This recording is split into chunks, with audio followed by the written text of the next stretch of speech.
Hello, my name is Patrick Fleming. I'm the Chief Investment Officer for the State Treasurer's Office. Today I'm going to talk a little bit about the impact of bringing investments in-house. And let me start off how this all materialized and what happened. So when I started, I was managing, one person, myself, was managing approximately $20 billion.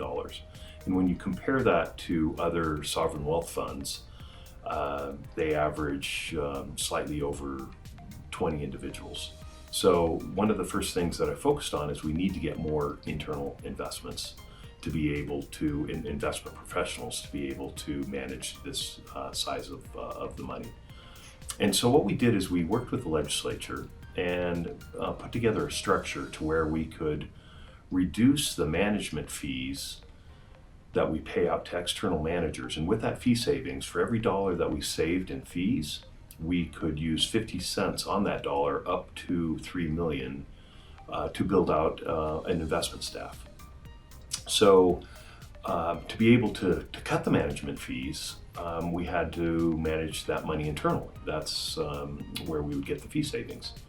So 3 years ago was the time that we started on it, and since that time we've been able to save approximately $24 million in fees over that 3-year period, and we're spending less than $3 million. So it's been very positive from that aspect.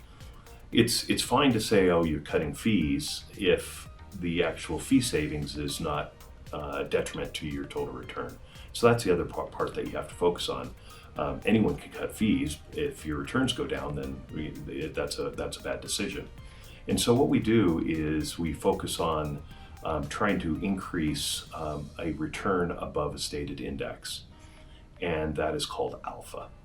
So if an example would be if the S&P 500, the global, or the U.S. broad stock market returned a 10% yearly return, and we were able to produce 11%, that 1% above the index is called alpha.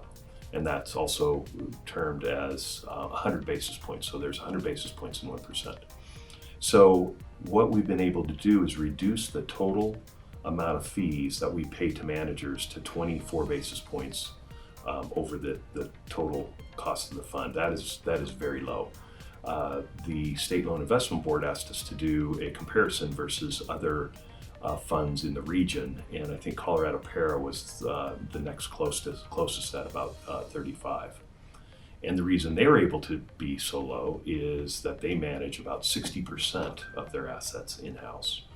And so that has been very beneficial for both the state and for the growing of the funds, because having a strong, stable group of investment professionals is the key to what we want to do here in the state of Wyoming. To have this stable longevity of a very talented group of individuals who want to work in Wyoming is key. And so by doing this internal management, we've been able to invest not only and save fees, but not only with the fee savings, but also in people.